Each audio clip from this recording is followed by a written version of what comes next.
Assalamualaikum warahmatullahi wabarakatuh. Selamat pagi teman-teman, apa kabar? Baik ya, Alhamdulillah.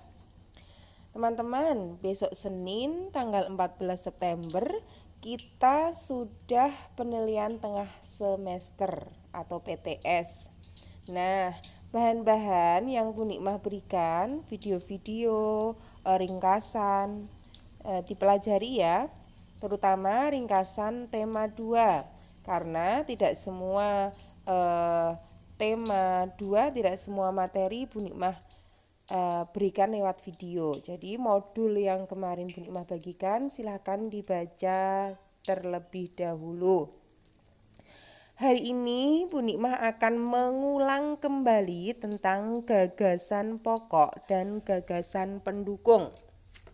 Karena di ulangan harian tema 1 banyak sekali yang masih merasa kebingungan di materi gagasan pokok dan gagasan pendukung.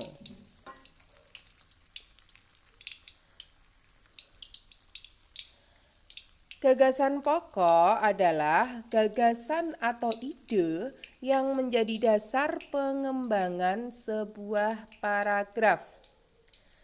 Gagasan pendukung adalah gagasan yang berfungsi menjelaskan gagasan pokok. Ingat-ingat ya. Nah, ingat,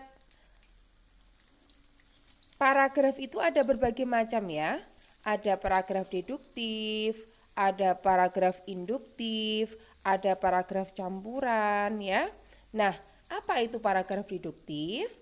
Paragraf deduktif yaitu paragraf yang kalimat utamanya ada di awal. Ingat, kalimat utamanya ada di awal. Sedangkan paragraf induktif yaitu paragraf yang kalimat utamanya ada di akhir. Ingat-ingat ya. Jadi gagasan pokok itu tidak selalu ada di depan teman-teman. Bisa jadi gagasan pokok itu ada di belakang karena paragrafnya termasuk paragraf induktif. Bisa jadi gagasan pokok itu ada di tengah atau ada di depan, ada di tengah, ada di akhir. Namanya paragraf campuran. Jadi kalian bacanya harus lebih cermat. Kemudian kita harus ingat gagasan pokok itu punya ciri-ciri teman-teman. Ciri-cirinya apa? Gagasan pokok, ciri-ciri yang pertama yaitu terdiri dari satu kalimat utuh yang berdiri sendiri. Jadi ketika kalimat itu kita baca, kita sudah paham artinya. Seperti itu. Kemudian tidak dibentuk atau dibentuk tanpa kata sambung. Jadi enggak ada kata sambungnya. Kemudian tersusun atas topik permasalahan utama yang dapat dijelaskan lebih lanjut. Nah, gagasan utama yang berada di akhir itu biasanya ditandai dengan oleh karena itu, oleh sebab itu, dengan demikian. Itu biasanya ciri-ciri paragraf induktif atau yang kalimat utamanya ada di belakang ya. Ini harus diingat ya.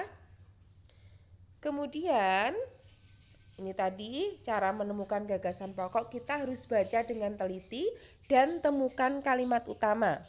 Sekali lagi Bu Nikmah ingatkan perbedaan antara gagasan pokok dan gagasan pendukung serta gagasan pokok dan kalimat utama. Gagasan pokok ada dalam kalimat utama. Ingat, gagasan pokok ada dalam kalimat utama. Tapi tidak semua kalimat utama itu termasuk gagasan pokok. Jadi kalimatnya lebih diringkas lagi seperti itu. Kemudian ini contoh, Bu Nikmah akan memberikan contoh, banyak contoh hari ini. Ini Bu Nikmah sudah pernah sampaikan di paragraf pertama ini, hari ini Fatimah dan Ayah akan mengunjungi Pekan Budaya Nusantara. Pagi ini Fatimah bangun lebih awal dari biasanya. Fatimah bersemangat akan melihat berbagai kebudayaan Nusantara. Perhatikan teman-teman. Kalimat utamanya mana? Oh, ini termasuk kalimat apa? Ya, kalimat deduktif, yaitu kalimat utamanya, paragraf yang kalimat utamanya ada di depan. Ini kalimat utama, teman-teman. Hari ini Fatimah dan Ayah akan mengunjungi Pekan Budaya Nusantara. Coba kita lihat lagi di paragraf kedua. Pekan Budaya Nusantara diadakan di alun-alun utara kota Yogyakarta selama sepekan. Acara ini menampilkan berbagai budaya Nusantara, seperti pakaian adat, rumah adat, tarian adat, alat musik tradisional, dan makanan khas dari berbagai daerah. Nah, ini juga termasuk paragraf deduktif. Perhatikan kalimat utamanya. Pekan Budaya Nusantara diadakan di alun-alun kota Yogyakarta selama sepekan. Yuk kita lanjutkan. Kalimat utama dari paragraf 1 tadi, hari ini Fatimah dan Ayah akan mengunjungi Pekan Budaya Nusantara. Itu kalimat utamanya. Nah, gagasan pokoknya apa? Gagasan pokoknya mengunjungi Pekan Budaya Nusantara. Ingat, tadi dalam gagasan pokok itu tidak ada apa? Ya, tidak ada kata sambung ya.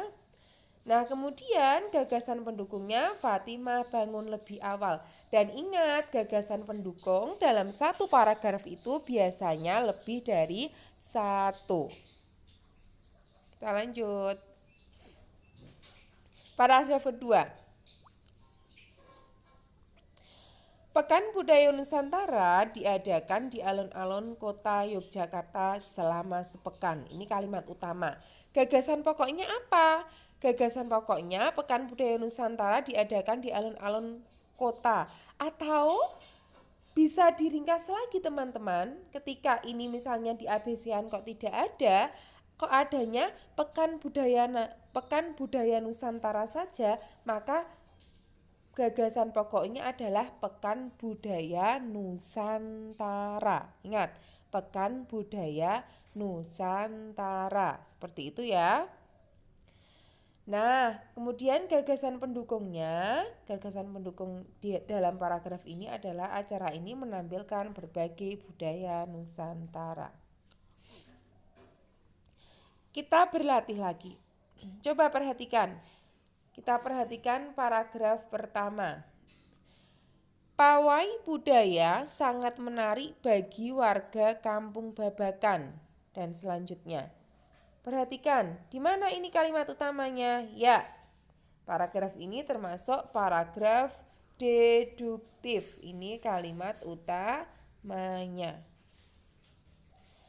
Nah, paragraf kedua. Paragraf kedua. Di mana letak gagasan utamanya?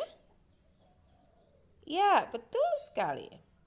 Di barisan pawai terdepan terlihat rombongan dari Maluku. Rombongan laki-laki mengenakan kemeja putih, jas merah, dan topi tinggi dengan hiasan keemasan.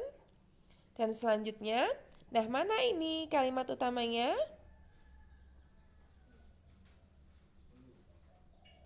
Ayo, mana?